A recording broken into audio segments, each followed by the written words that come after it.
ఎందుకు ఈ హడావుడి గత వారం రోజులు జరిగింది అంటే దానికి ఇప్పుడైనా మీకు ఆన్సర్ దొరికిందని నేను అనుకుంటా ఉన్నా. ఎందుకు అంటే తన బినామీ భాగోతం, తన బినామీ యొక్క కుంభకోణం, 6,000 కోట్ల వర్కులు ఏదైతే ఈ రాష్ట్ర ప్రభుత్వం KLSR అనే కంపెనీకి, ముఖ్యమంత్రి గారి బినామీ కంపెనీకి ఇచ్చిందో దాన్ని బయటపెట్టక తప్పని పరిస్థితి. ఇప్పుడు సుప్రీంకోర్టు చెప్పిన తర్వాత రాష్ట్రము కేంద్రం విచారించాల్సిందే, కాబట్టి తప్పని పరిస్థితి.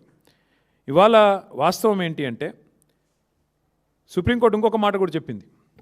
CBI or SFIO, serious fraud investigation agency or ED, ఈ 3 ఏజెన్సీల ద్వారా వెంటనే విచారణ జరిపించండి. నేను చదువుతాను, ఒకసారి వినండి.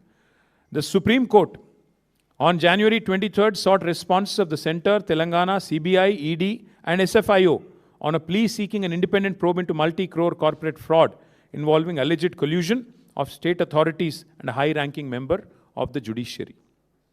This is a PTI report, not mine.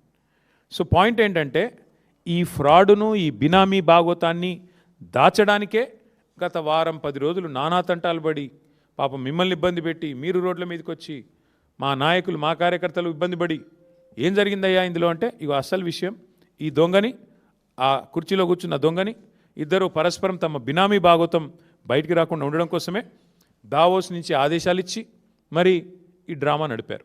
అందుకే ఇప్పుడు ఈ ప్రజల ముందు ఈ విషయాన్ని పారదర్శకంగా మేము ఉంచుతా ఉన్నాం.